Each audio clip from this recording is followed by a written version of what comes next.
I can't get married at all. Why not? Well, in the first place, I'm not a natural blonde. Doesn't matter. I smoke. I smoke all the time. I don't care. Well, I have a terrible past. For 3 years now, I've been living with a saxophone player. I forgive you. I can never have children. We can adopt some. But you don't understand, Osgood. I'm a man. Well, nobody's perfect. Ce soir, Trax célèbre l'imperfection avec une émission spéciale mal foutue. Ah ben c'est du joli. Salut, je suis unique. C'est parce que personne n'est parfait que ça le fait. Dans cette spéciale, ceux qui font tout de travers ont tout bon. Libres comme un rimel qui coule, ils inventent une vie sans mode d'emploi. Car pour ces saboteurs, la perfection, c'est du bidon. On est bien barré.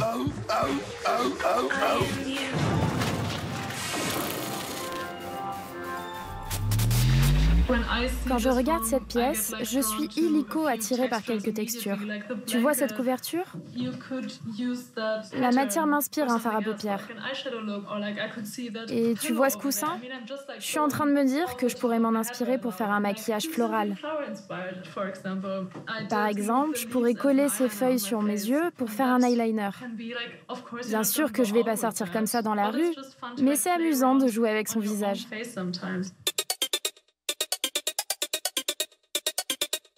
Du maquillage qui rend beau, et pourquoi pas être attractif tant qu'on y est. Pour les adeptes du ugly make-up, le maquillage moche, la beauté s'est dépassée. Depuis 2017, ces terroristes du Vanity Case préfèrent les yeux injectés de sang aux yeux de biche. Maquilleurs pas comme les autres, ils repoussent les limites en expérimentant les textures, les formes et les couleurs. Certains maquillent même sans maquillage, en remplaçant leurs cosmétiques par ce qu'ils trouvent dans leur frigo. Ce que j'adore avec le maquillage, c'est que ça coûte vraiment pas cher. Je dis toujours à mes amis qui sont pas dans le milieu que ce qui est amusant, c'est d'explorer. Même si ton truc, c'est juste du fard à paupières, ça n'a pas besoin d'être parfait pour être beau. Des maquillages pas terminés, du mascara qui coule, du rouge à lèvres qui déborde, du fond de teint mal foutu, ou des lèvres gercées faites de papier toilette, pour la berlinoise de 20 ans Léana Ardeleanu, l'important est d'expérimenter, quitte à flirter avec le moche.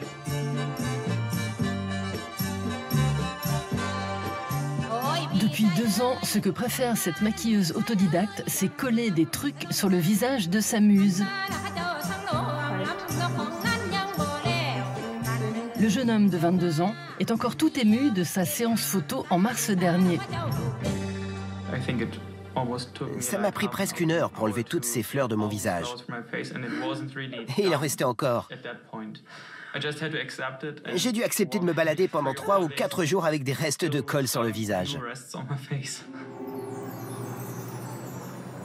Amatrice de strass, de paillettes et de brillants en tout genre, Léana imagine aujourd'hui un maquillage en cristaux de verre pour alimenter son Instagram.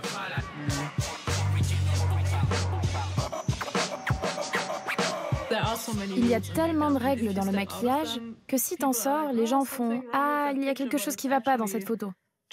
Mais c'est juste une autre approche du maquillage. Je te dis ça assise là, avec mes yeux charbonneux parfaits, que j'ai fait parce que je flippais de cette interview. Mais je suis pas le bon exemple aujourd'hui.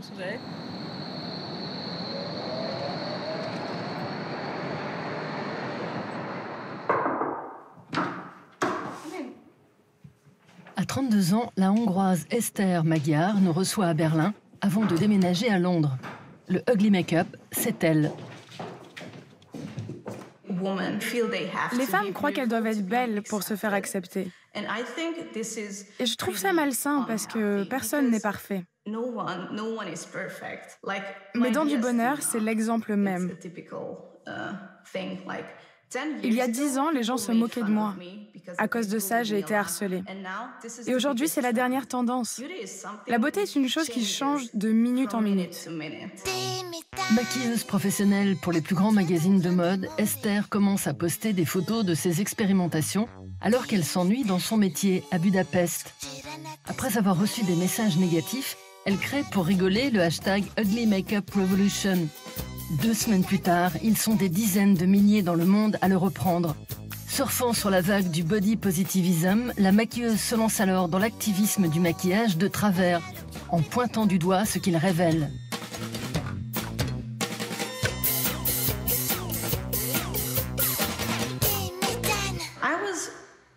J'ai toujours été fascinée par les trucs moches, les chaussures moches ou les sacs moches. J'adore la laideur. Depuis toute petite. Les gens se sentent agressés que je fasse quelque chose qui ne soit pas beau. Et ça m'a valu beaucoup de commentaires haineux. C'était quoi le pire? Mon préféré, c'est « J'espère que tu vas devenir aveugle ». Férue d'architecture, Esther invente l'expression « maquillage brutaliste » en 2014. Elle rapproche son style de l'architecture brutaliste stigmatisée comme moche. Initiée par Le Corbusier en 1947 avec sa cité radieuse à Marseille, dans un contexte appauvri d'après-guerre qui exigeait de construire rapidement des habitations à bas prix, ce style tout de béton brut dérange par son austérité et son impression d'inachevé. L'architecte, lui, y voit plutôt le romantisme du mal foutu. Rejetant elle aussi les canons esthétiques de son époque, Esther repense le maquillage. Elle prévoit de sortir un livre avec ses travaux et d'organiser une exposition de ses photos. C'est trop drôle. J'ai fabriqué un maquillage qui fait du bruit. C'est le code Morse pour SOS. Les gens considèrent l'architecture brutaliste comme laide parce qu'ils ne comprennent pas pourquoi c'est fait de cette façon. C'est la même chose avec le maquillage brutaliste. C'est trop conceptuel pour être du maquillage, mais peut-être pas assez pour l'art. Je suis coincée au milieu. Se laisser guider par son instinct et utiliser le maquillage pour exprimer son moi intérieur, c'est le credo de la Norvégienne de 34 ans, Elise Omundsen Granli. En 2018, après une école de maquillage à Oslo, dont elle sort première de sa promo, elle crée Gloop, un style, une communauté et un prototype de produit pour inventer des maquillages à base de gloss et de pigments qu'elle espère commercialiser.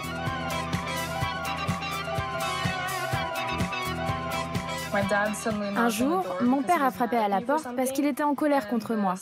Et le gloss s'est mis à couler dans mon œil. Je pouvais rien voir d'autre que du jaune. J'ai pensé qu'à un truc. Appeler mon copain de l'époque pour lui dire « Viens vite, prendre des photos. Faut que tu prennes ça en photo. » Depuis, je suis complètement obsédée par ce produit. C'est très sexuel. J'ai l'impression que Gloop, c'est un truc que tu peux pas repousser. T'as besoin de t'en recouvrir, surtout moi. Pour Elise, il n'y a pas d'erreur, mais des accidents heureux. Avec son maquillage de l'âme, elle invite à jouer sur l'asymétrie du visage. L'avantage, c'est qu'on n'a plus besoin de miroir.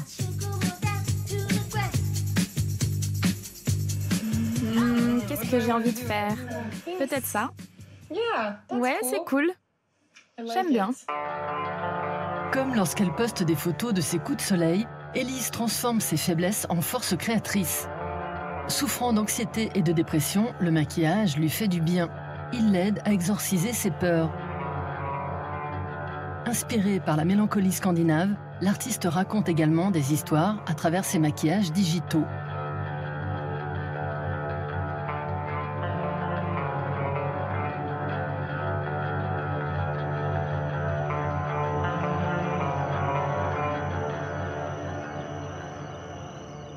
J'ai toujours été différente.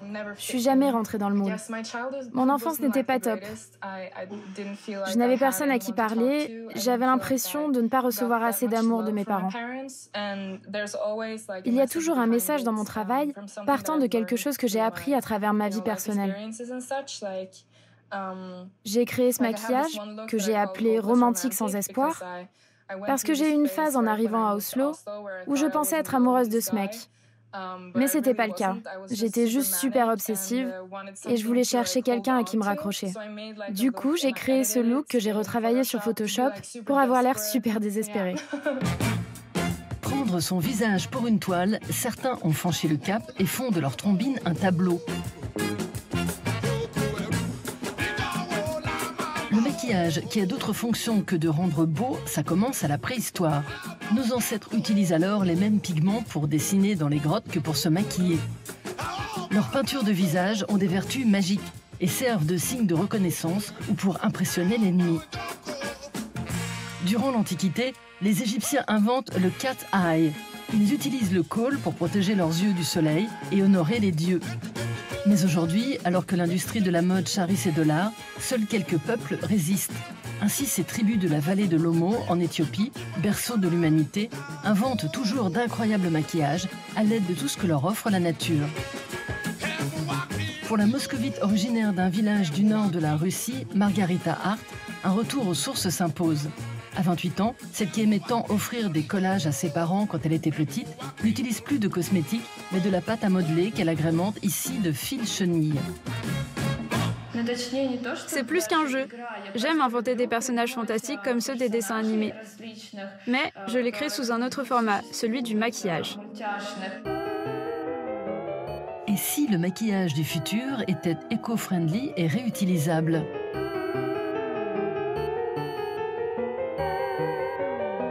Inquiète pour la nature, Margarita ne veut plus acheter de cosmétiques industriels. Depuis 2017, avec ses maquillages en 3D, elle rêve de réaliser un film d'animation incarnant les personnages de ses rêves se métamorphosant à l'infini. Dans sa série Forêt de fleurs, réalisée pendant le confinement, elle s'imagine en petite fille échappée dans un monde de contes de fées fleuris, portant un masque en peluche qui rend heureux. Mais le plus important pour Margarita, c'est le côté zéro déchet. J'ai voulu transformer mes maquillages en masques pour qu'ils se conservent plus longtemps que le maquillage. Je voulais qu'ils durent dans le temps et pas seulement pour une photo. Un jour, tu n'auras plus besoin de te maquiller, tu te colleras juste un truc.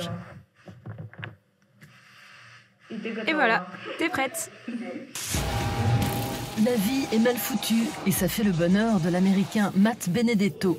Dans ses vidéos qui cartonnent sur le web, il résout les imperfections grâce à des inventions aussi alambiquées qu'inutiles.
Mathieu, notre journaliste au lever de coude légendaire, a dérivé jusqu'à Amsterdam à la rencontre d'un nouveau compagnon d'ivresse.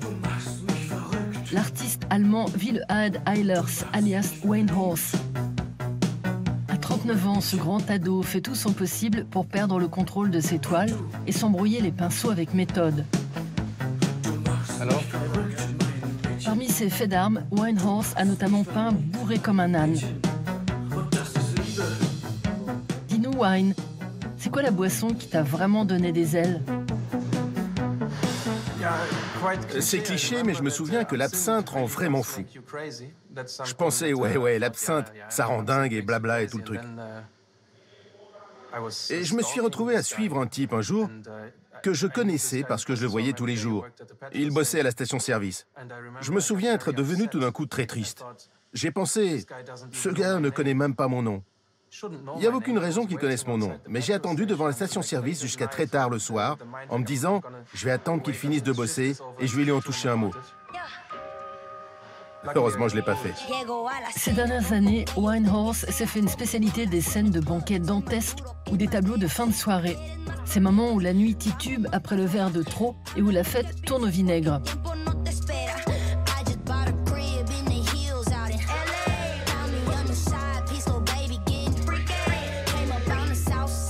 Soucieux de perdre ses bonnes habitudes, l'artiste s'applique du mieux qu'il peut à se tirer une balle dans le pied.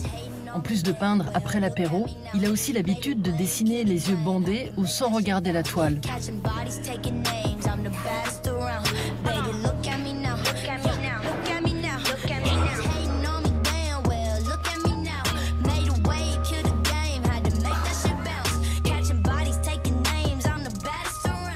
Pendant des années, mon principal objectif était de créer un dessin aussi précis qu'une image imprimée. Quand je suis enfin arrivé près du but, j'ai réalisé que... j'ai pensé, qu'est-ce que nous dit ce dessin?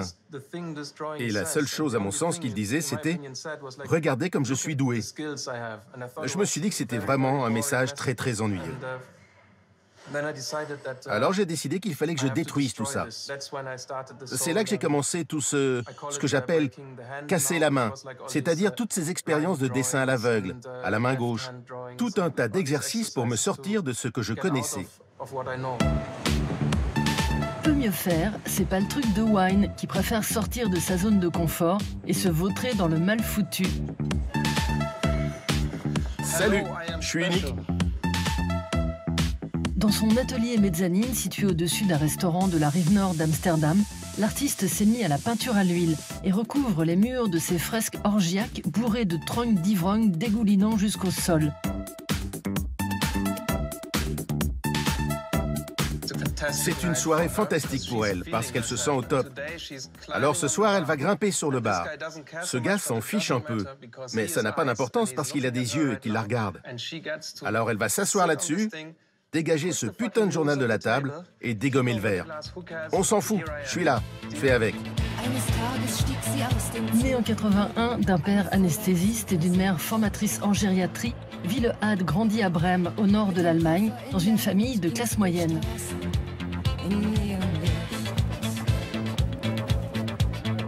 Détendu, ses parents lui laissent repeindre les murs de sa chambre, sur lequel le jeune Wille-Had dessine des scènes de chaos et de guerre monstrueuses. À 13 ans, l'artiste en herbe découvre le graffiti, puis il réalise ses premières vidéos en filmant ses copains en train de faire du skate. Et enfin, à la vingtaine, le jeune Allemand s'installe à Amsterdam et intègre la très conceptuelle Rietveld Academy, puis la prestigieuse Rex Academy, l'Académie royale des beaux-arts d'Amsterdam. En parallèle de ses dessins, Wijnhorst réalise aussi des courts-métrages absurdes comme ici Bread Helmet, où il se transforme en chair à pigeon avec son casque en pain de mie. Il est aussi l'auteur d'une série de vidéos où on peut constater qu'il n'est pas commode de se déplacer en costume de morse.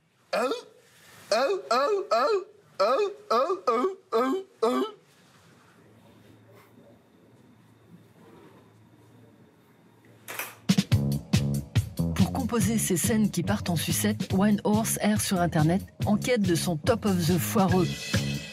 Les photos de vacances et de fiesta en Espagne. Ibiza, Majorque, c'est vraiment horrible.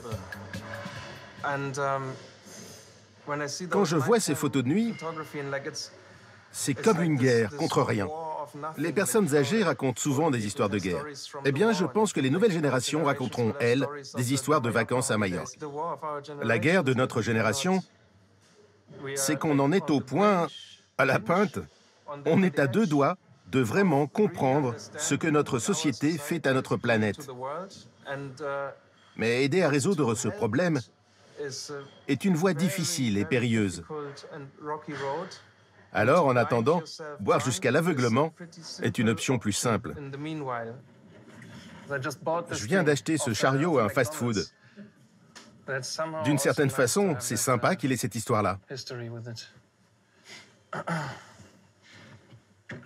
Petite démonstration de peinture à l'aveugle.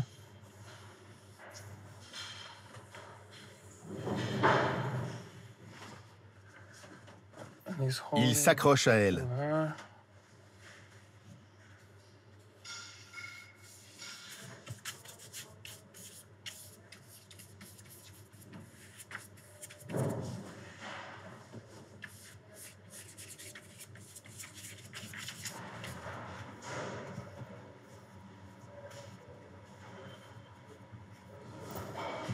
Elle dit « nous contre le reste du monde ». Et lui, dans sa joie, ajoute « et moi contre toi », ce qui renforce le « nous » contre le reste du monde à nouveau. C'est vraiment beau.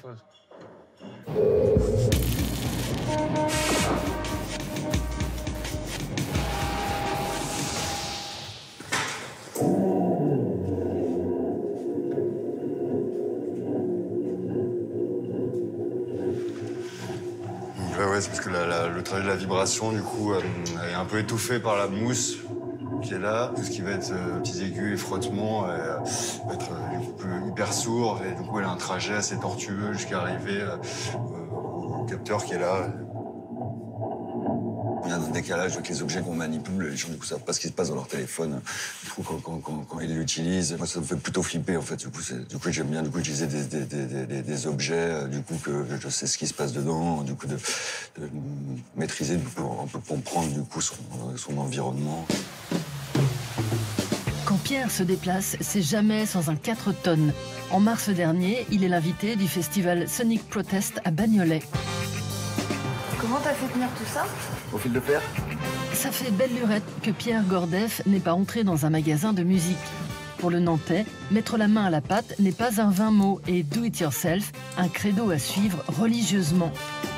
Tel une araignée, cet artisan du son tisse sa toile de câble pour donner vie à un instrument polyphonique et hybride à la frontière entre musique et art plastique. Une vraie pièce montée. C'est marrant parce que je vais avoir un peu des trucs de mécanique, des trucs de lutherie, mais en fait, je suis en même temps le pire luthier, le pire mécanicien, attaque, mais le tout est du coup juxtaposé, donne du coup un résultat du coup, plus ou moins du coup, qualitatif, mais du coup, à la base, ouais, il y a un truc vachement de pragmatisme. Né en 83, fils d'un chirurgien et d'une gynécologue, Pierre Gordef grandit sous cloche, martyrisé par un père autoritaire qui lui interdit la télévision, sauf pour regarder Dumbo. Alors qu'il commence à faire du dessin dans une cabane au fond du jardin, il découvre les Beaux-Arts de Nantes en faisant le mur et en squatte un bâtiment désaffecté où il réalise ses premières installations. Intégrant le mouvement à ses œuvres, il leur donne plusieurs dimensions en y ajoutant la lumière, la projection, le son, la vibration ou le frottement. Installé dans un grand hangar en campagne, il y érige ses œuvres de guingois. Ce vendredi 13 mars, veille du concert, qui n'aura finalement pas lieu pour cause de Covid-19, Pierre Gordef effectue les derniers réglages de sa machine infernale.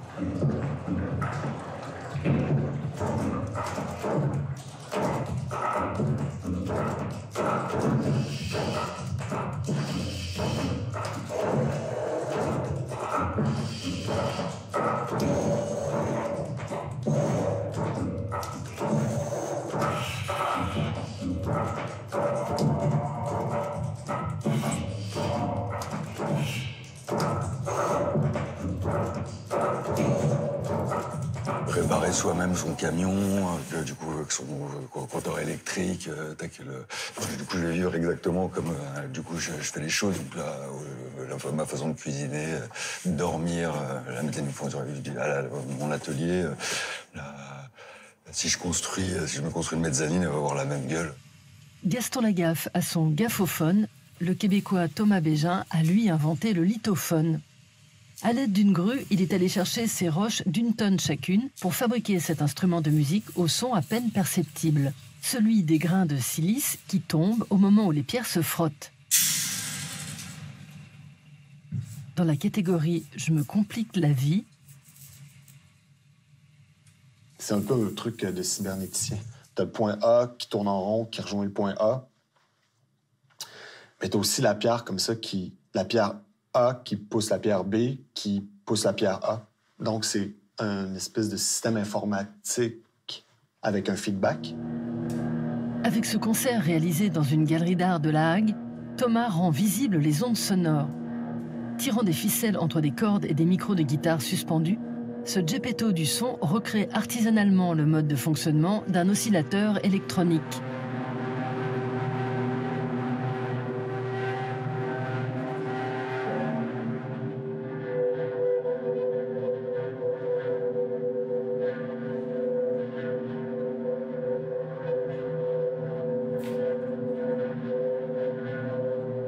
Moi, ce qui me plaît, c'est en fait de me lancer dans des trucs que je comprends pas, un peu en réinventant la roue. Le plaisir d'arriver à ce résultat-là toi-même, c'est assez grand fait. Même si, bon, ça fait 3000 ans que tu peux l'apprendre directement dans un livre. Si tu te poses toi-même cette question-là, puis tu réinventes le truc, ça va être différent, il va y avoir des erreurs. Puis c'est peut-être là que c'est intéressant, en fait, parce que c'est ça, c'est cette espèce de distorsion-là, en fait, entre le bon résultat, puis toi, comment t'es arrivé à ce résultat-là. À Alfortville, invité de la Muse en circuit, dans l'ancien studio de Luc Ferrari, compositeur de musique électroacoustique, Thomas Bégin présente son nouveau groupe, un orchestre de 5 cymbales monté sur un système rotatif. Grâce à des bobines électromagnétiques, il révèle ici des fréquences de cymbales que l'on n'entend pas quand on tape dessus.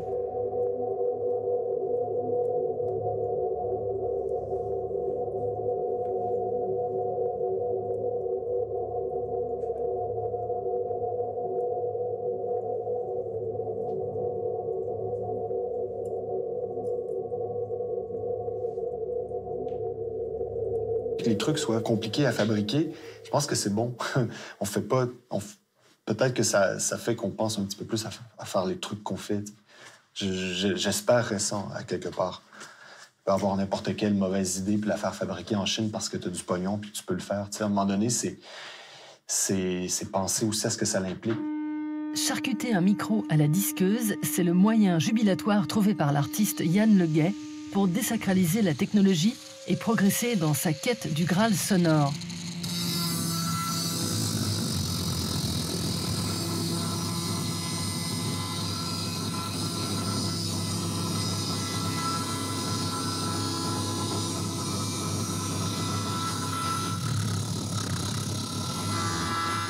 Quand on enferme un fonctionnement dans une boîte pour le rendre esthétique, en fait, on lui apporte du sacré parce qu'on perd le rapport avec le fonctionnement qui est à l'intérieur. Et donc, on rentre dans un rapport qui peut être affectif ou qui peut être magique. Confiné dans son appartement bruxellois en mars dernier, le Français de 39 ans y donne un concert à huis clos pour une radio. Appelé Dead Media, sa performance consiste à éventrer les supports d'enregistrement et composer avec le son des machines mêmes. À son palmarès, une cassette audio sur laquelle a été enregistré le son de fabrication d'une cassette ou un vinyle sur lequel a été gravé le son d'une presse à vinyle. Si c'est pas de la mise en abîme... Pour Yann, ces expérimentations sonores permettent de rétablir ce qu'il appelle le dialogue avec le réel. Plus on se détache de la matière, plus il faut des interfaces pour retrouver l'origine de l'information. C'est comme si on était en train de fabriquer une sorte de pierre philosophale qui posséderait l'ensemble du savoir et de la mémoire de l'humanité. Mais si on n'a pas le lecteur pour décrypter cette matière, ce contenu, en fait, ça sert à rien. Dans cette performance, Yann poursuit son travail de conversation avec la matière en créant un arc électrique.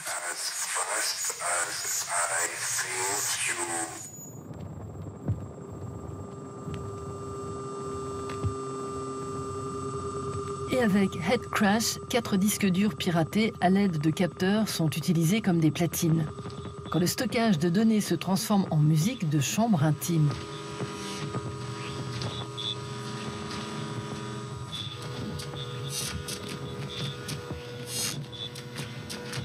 Entre une invention qui date du début du siècle et une invention qui date de la fin du siècle, il y a assez peu de différence au final. On se retrouve toujours avec un disque, des informations inscrites dessus, un bras de lecture, une tête de lecture.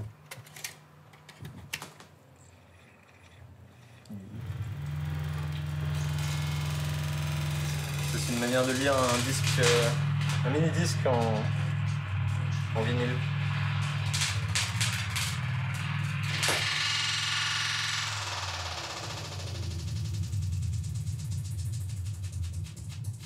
C'est un peu chercher à savoir ce qu'ils peuvent dire au-delà du fonctionnement pour lequel ils ont été créés.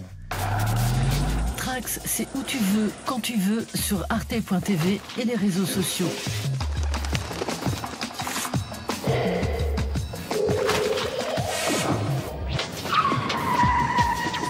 Voilà, Bobby génial.